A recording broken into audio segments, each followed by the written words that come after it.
Okay, so let's get on to our neuromuscular junction. So dalam neuromuscular junction ni, kita akan tengok macam mana contohlah macam atria depolarization kan. Kita pernah belajar sebelum ni. Bila atria depolarize, kita tahu dia punya atrium akan jadi contract ataupun systole. So kenapa depolarize tu dia wajib systole, dia wajib contract.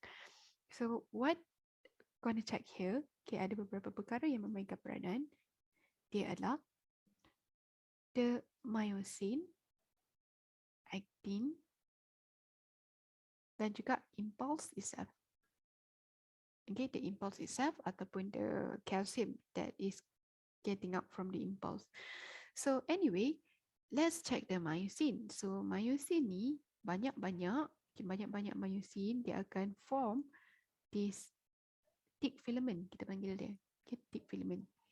Manakala lagi satu overlapping dengan dia, ini dipanggil sebagai actin filaments. Actin filament boleh juga digelar sebagai thin filament. Okay, cuma jangan guna this ayat sekati-sekati lah. Okay, ikut awak punya soalan macam mana dia nak. Okay, kalau dia minta actin, awak letak actin lah. Kalau dia kata myosin, awak letak myosin. Jangan just letak thin and thick filament saja. Right? But here, I nak tunjuk you lah kenapa dia thin dengan thick. Dia thick sebab dia terdiri daripada myosin. Myosin tu bentuk dia lebih kurang macam ni. Dia ada kepala. Okay, dia ada kepala.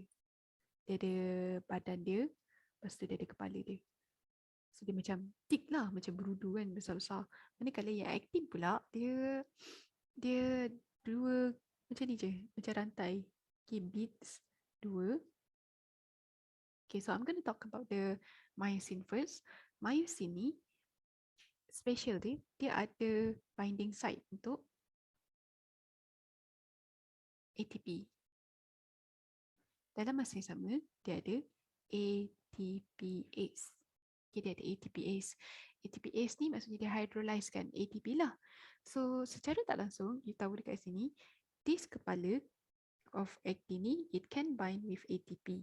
Once it bind with ATP, dia boleh hydrolyzekan ATP tu into ADP and PI. So, let's imagine dia berjaya hydrolyzekan kan. So, dia akan jadi macam ADP plus PI. Sifat ATP ni dia sebenarnya tak bawa energi. Dia bawa energi kan, dia pembawa energi, tapi dia tidak release energi dalam keadaan ATP tu. Dia hanya akan release energi bila kita pecahkan bond dia. So keadaan ni ATPase bila dia pecahkan jadi ADP and PI ni, ini bermaksud dia pecahkan bond kan, dia akan release the energy.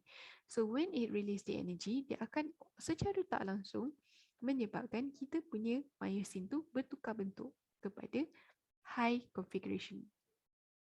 Okay, kepada bentuk macam ni. Dia ternaik ke atas sikit. So, kita boleh gelar yang ini sebagai high energy configuration. So, likewise, yang sebelum ni kita boleh panggil dia sebagai low energy configuration.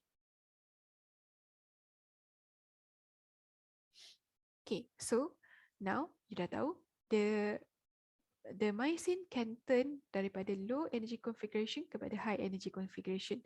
Satu lagi perkara yang awak kena tahu pasal myosin ni, dia juga selain daripada ada binding site untuk ATP, dia juga ada binding site to actin. Ini bermaksud kita punya myosin head ni boleh melekat kepada kita punya actin. So actin yang berada dekat atas ni tadi, kan actin yang purple atas ni tadi, boleh melekat dekat this apa nama ni, myosin head. Okay, dia boleh melekat dekat myosin head. Tapi ada syarat dia. Okay, tapi ada syarat dia. Okay, sudah kita tengok actin pula, sifat actin ni. So this actin, dia ada binding site to myosin head. Okay, rupanya dekat kita punya actin ni ada binding site untuk myosin head. So, kalau myosin boleh capai dia, maka dia boleh bind lah together to form what we call as cross bridge. Okay, to form what we call as the cross bridge. Tapi rupanya the binding site ni is being covered by covered ataupun is being blocked by tropomyosin. Okay, tropomyosin. Ini bermakna dia kena block macam ni. Okay, binding site dia tu. Kalau terbuka, barulah myosin head boleh bind pada dia. So, this myosin hanya akan expose when troponin. Okay, troponin ni apa pula? Troponin ni adalah salah satu protein yang associated dengan tropomyosin ni. Okay, so bila troponin terima calcium ion, baru dia akan displacekan tropomyosin and then dia akan menyebabkan the binding site untuk the myosin akan terbuka. So what happen is, okay, macam mana dia boleh jadi macam ni adalah sekiranya calcium available, okay, sekiranya calcium available, calcium akan bind pada troponin. Okay, let's say ini adalah troponin. Macam inilah. Calcium akan bind pada troponin dan dia akan menyebabkan tropomyosin displace. Okay, tropomyosin yang tadi tengah tutup tu, dia akan displace. Terbuka. Tak adalah jauh-jauh, saya tunjuk macam ni je lah. Kita buka. So, bila dia terbuka, tadi dia tutup kawasan untuk myosin head kita bind dekat actin ni. So, kalau dia terbuka, let's say macam ni kan, okay, dia exposing the binding site tu, maka kita punya myosin ni pula daripada low energy configuration, kita cerita daripada low energy configuration dulu, dia bind dengan ATP, bila dia hydrolyze kat ATP, dia akan jadi macam ni.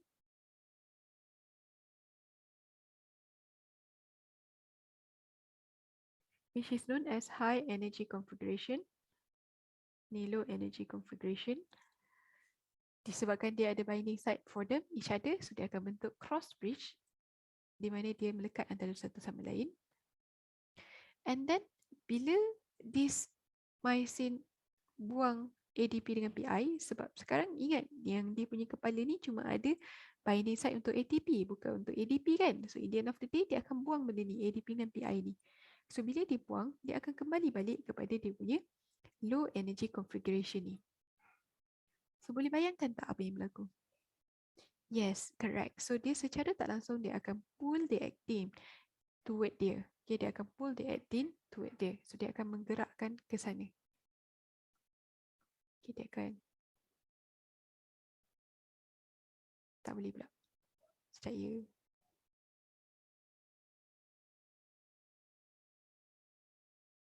Allah.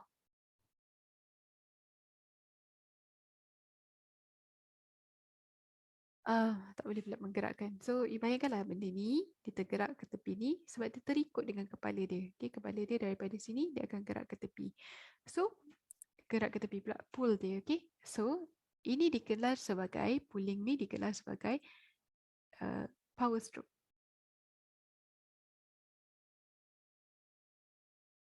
Kenapa dipanggil power stroke? Sebab dia menggunakan ATP lah. Okay, dia buang ADP-PI tu, dia kembali balik pada low energy configuration, hence it is also known as power stroke. So now, keadaan dia yang seterusnya adalah, okay, let's say, saya lukis lah. Okay, so dia dah kembali balik kepada the low energy configuration kan. Okay, so tadi part ni dekat depan sikit. Ni sekarang dah tertarik ke belakang. Okay, so keadaan dia sekarang dia masih terpegang kan. Now, dia kena lepaskan. Dia kena lepaskan dan dia kena ke depan sini, tarik yang ini pula ke sana. Okay, macam tangan you, tarik. Jalan kan. So, dia nak tarik benda tu.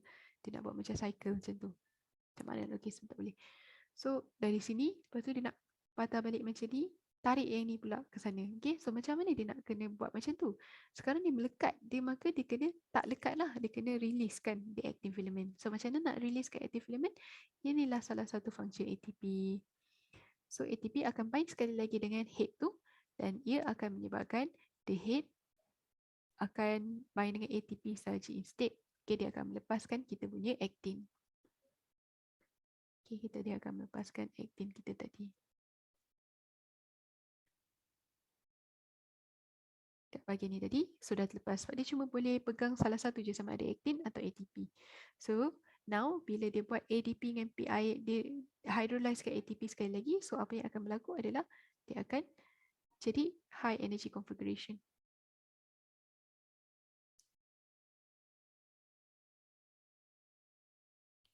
Okay, high energy configuration. So, now dia akan dapat dekat dengan bahagian ni pula. Power stroke dia. Okay, so bila dia buang yang ADPPI tu, so dia akan kembali balik kepada low energy configuration. So kita akan observe.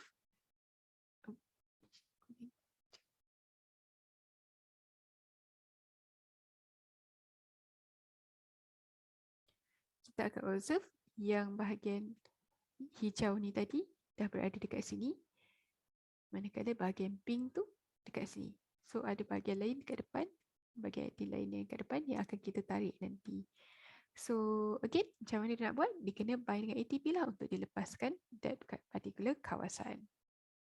Okay, so that is how kita akan menyebabkan kita punya ni kan myosin kan. So ni adalah filament tu. So dia nanti akan overlap lah. Dia akan tertarik ke sini. So dia akan jadi macam ni. Okay. Ataupun saya lukis yang ni lah. Okay. Yang ni dia akan jadi macam ni.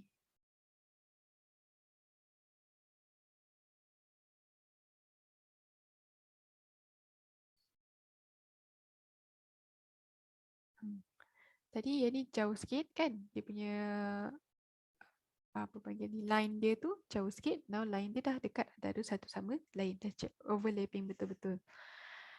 Alright, so satu lagi tadi kita nampak kan the function of calcium.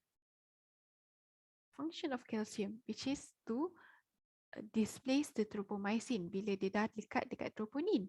Mana datang kalsium ni? So kalsium ni sebenarnya datang daripada sarcoplasmic reticulum.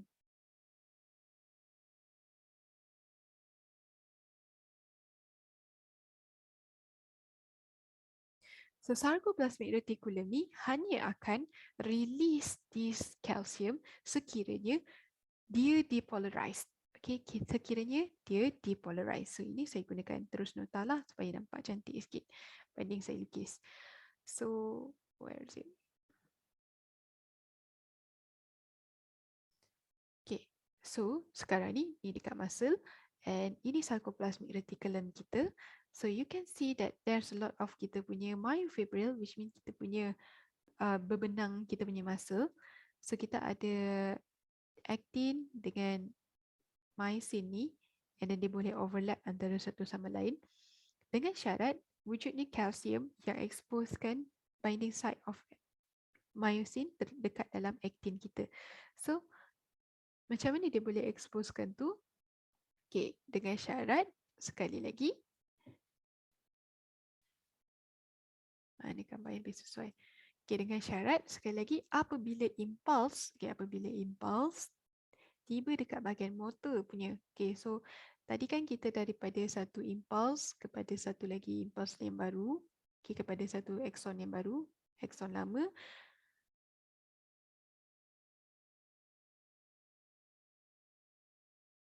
Okay, ni satu A, akson A, lepas tu akson B, lepas tu yang B ni, let's say dia pergi ke awak punya muscle. Okay, dia pergi ke awak punya muscle. So, apa yang berlaku? Ini tadi synapse kan? Okay, so yang ni pula yang ini. Okay, apa yang berlaku adalah the same thing occur. Voltage gated calcium channel akan terbuka dekat sini. Calcium akan masuk. So, bila calcium masuk, dia akan menggerakkan neurotransmitter containing vesicle containing neurotransmitter. ACH ni acetylcholine lah. Okay, so dia akan menyebabkan ligand gated sodium ion channel open bila dia bind kepada the receptor. So sodium akan masuk ke dalam ni. Okay, sodium influx menyebabkan daripada resting potential dia naik, dan bila capai threshold dia akan buka voltage gated sodium ion channel pula. So dia akan capai action potential. Hence action potential akan bergerak satu hala, dia masuk kepada tubule ni dan dia akan secara tak langsung depolarize the sarcoplasmic reticulum ni. So sarcoplasmic reticulum respond by giving off the calcium. Okay, dia akan bagi banyak calcium ion. So calcium ion yang dah terkeluar ni, dia bolehlah bind pada troponin. So bila dia bind pada troponin, bolehlah dia displacekan dia punya kepala dan dia exposekan the binding site ni. Binding site for myosin head. Maka bila dalam keadaan high energy configuration, bolehlah dia nak tarik. So that's all untuk yang ini, untuk bahagian neuromuscular junction. Now saya nak ajak korang untuk tengok hormone in mammals pula. So untuk hormone in mammals ada dua, satu steroid hormone, satu lagi adalah non-steroid hormone. Untuk steroid hormone kita tahu dia bersifat macam cow-team, okay, boleh gang dengan the phospholipid. So again, all these hormone will need receptor, okay, will need receptor to activate themselves. So sama juga steroid hormone ni, dia perlu jumpa reseptor dia. So reseptor ni ada dekat sel-sel yang bertanggungjawab saja. Macam saya suka cakap kan, kenapa susu tak boleh keluar dekat hidung je, kan senang. Sedangkan hormon-hormon ni dia jalan ikut dekat darah. Okay, dekat darah. Ke hidung awak pun ada darah, dekat mata awak pun ada darah. Kan kenapa susu tak keluar ikut darah je, nanti senang baby nak minum. Ikut mata je, tak payah ikut. Oh, menakutkan juga. But kenapa dekat kawasan situ saja yang keluar susu, kenapa tak boleh kat hidung ataupun dekat jari ke, kan lagi senang kan. So what actually happen is the receptor berada dekat kawasan dada you. That's why dia cuma berlaku dekat bahagian dada lah. So apa yang berlaku adalah the steroid hormone, dia akan tembus je. Dia akan tembus je kita punya membrane dalam sel-sel dekat bahagian dada tu. Dia akan membrane, ni contoh yang macam susu tadi lah. So dia akan tembus sebab dia bersifat steroid dengan fosfolipid kawan. So dia senang boleh jalan. Come, masuk je. So dia pun masuk je lah. Masuk, and then dia akan jumpa reseptor. Bila jumpa reseptor, dia akan bind lah to form hormone receptor complex. So when it becomes that, it becomes like more activated, bukan more activated lah, dia macam seolah-olah dia dah aktif. Now again, sebab dia adalah the steroid, so dia boleh masuk je, tembus je dekat dalam kita punya nukleus. Again, nukleus kita ada membrane kan, that's why dia dengan membrane boleh counting, so dia boleh masuk je dalam nukleus kita dan dia akan exert ataupun stimulate changes in DNA ataupun dia akan stimulate the transcription of DNA. Okay, stimulate transcription of DNA tu. So dia akan transcribe lah benda yang kita perlukan dalam badan kita. So just like woman kan, badan lelaki dengan badan perempuan lain. So kenapa? Sebab badan perempuan ada estrogen, progesteron kan. So dia orang ni adalah steroid hormone. So dia akan masuk je terus dan dia akan kacau kita punya DNA. Hence dia akan merubah kita punya bentuk badan berbanding lelaki, kita punya bentuk badan lagi cantik. Tahu tak? So anyway, that's the thing. How about the non-steroid hormone pula? So the non-steroid hormone, macam kita boleh teka, dia bukan steroid, maka dia mesti tak counting dengan phospholipid. Yes, dia tak counting dengan phospholipid dan dia tak boleh masuk dalam sel kita. So apa yang dia perlu buat adalah everything, bukan dia perlu buat, everything in our metabolism must occur dalam kita punya sel. So dia tak boleh occur dekat dalam darah. So the hormone sekarang berada dalam darah. Macam mana dia nak buat perkara ni kat dalam sel sedangkan dia tak boleh masuk? So apa yang berlaku adalah dia akan jumpa dengan reseptor dekat luar. Okay, again, reseptor is mainkan peranan yang sangat penting sebab tanpa reseptor ni kita tak tahu dia akan berlaku kat mana. Okay, tanpa reseptor ni silap-silap boleh berlaku dekat hidung lah, boleh berlaku dekat kaki lah kan. So dia mesti ada, sel-sel yang bertanggungjawab tu mesti ada reseptor ni. So non-steroid hormone ni dia akan bind pada the receptor dan this receptor selalunya dia ada associated dengan G protein. Dia associated dengan G protein. So the G protein will then be activated once the non-steroid hormone bind kepada the receptor. When the G protein is activated, dia akan stimulate satu enzim yang dinamakan sebagai adenylyl cyclase. Suddenly cyclist ni buat apa? Dia akan menycyclickan. Okay, dia akan cyclickan something. Dia akan cyclickan ATP. Tapi dalam masa yang sama, dia kena buang dulu 2 fosfat.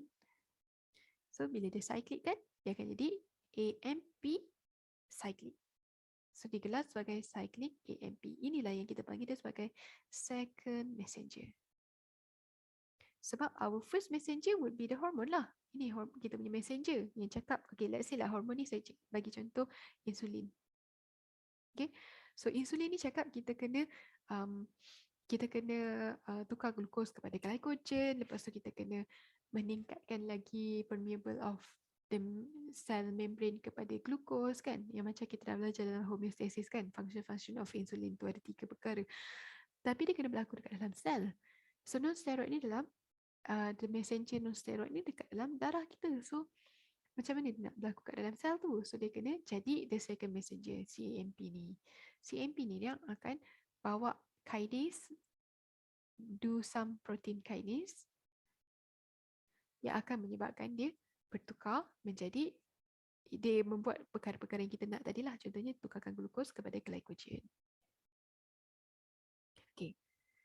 Habis dah pasal hormon kita. Last sekali kita nak belajar pasal hormon phytochrome. Okay, so hormon phytochrome ni adalah hormon dalam plant.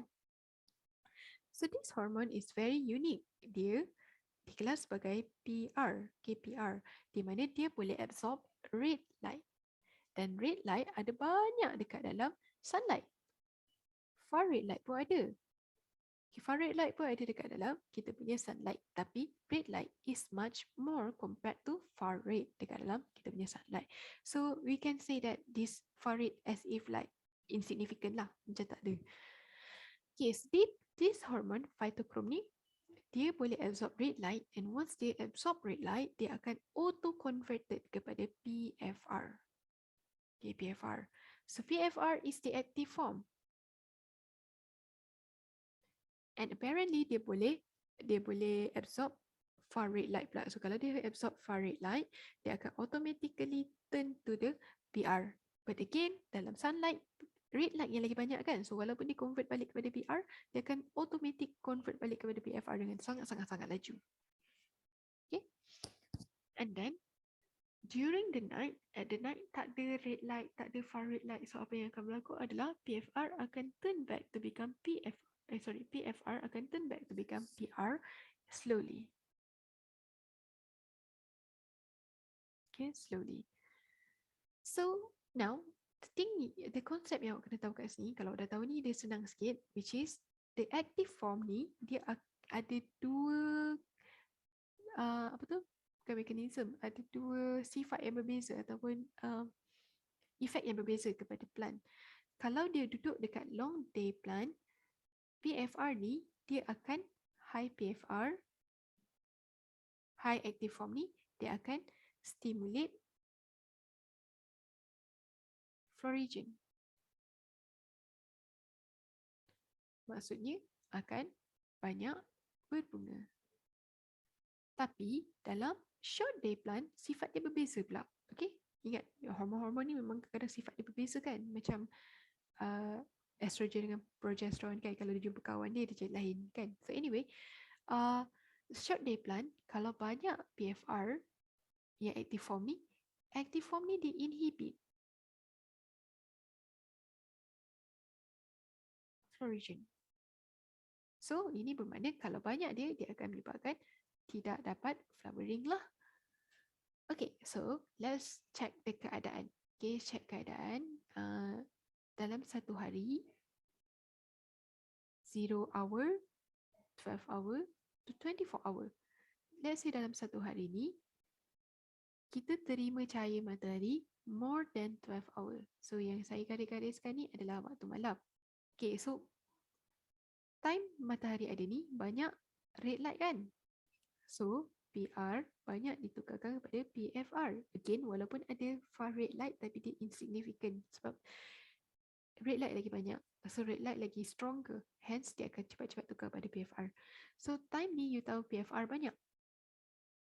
Dan waktu malam ni pula PFR is being converted kepada PR but slowly.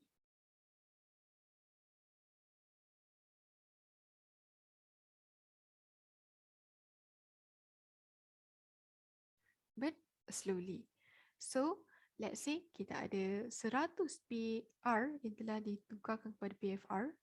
So, time ni mungkin 20 PFR je yang dapat ditukarkan kepada PR kita. Okay, so maybe ni dalam 20 saja.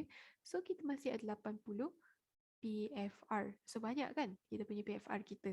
So, apa efek dia kepada long day plant? Okay, so banyak PFR, dia akan menyebabkan long day plant flower. Short day plant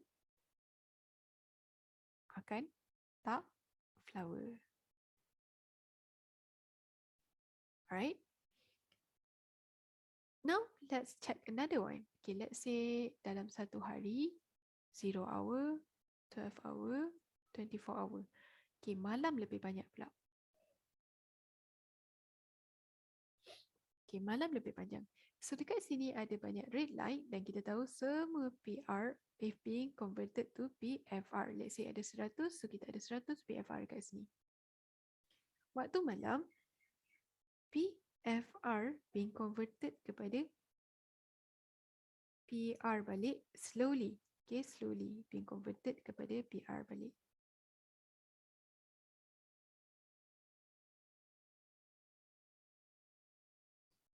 Okay, so tadi kalau kecil macam ni, dia berjaya convert 20. So kalau macam ni, like mungkin ada 3 kali kan. So dia berjaya convert maybe 60 daripada 100 PFR ni. Okay, so dia akan convert 60 PFR to PR. So ni lebih kurang lah ni tak dia dalam syllabus tau. Ni just macam I bagi number supaya you macam nampak sikit lah. Okay, 60 PFR telah berjaya dikonvertkan walaupun slowly kepada PR contohnya. So PFR kita yang tinggal adalah sebanyak 40 kan. So macam sikit berbanding 50% kan. So 40 sikit je. So sikit PFR ni boleh tak dia menyebabkan long day plant berbunga? Tak boleh sebab florigen tak stimulated. Manakala short day plant boleh berbunga sebab inhibitor tak ada. Okay. So let's tukar pula. Okay, kita buat something else. Kita buat eksperimen lain. Kita saja flash dekat sini gunakan red light. Okay, so apa yang awak rasa akan berlaku? Waktu malam ni kan dia tengah sedap tukar PFR jadi PR balik, tiba-tiba kita flashkan dia dengan red light pula.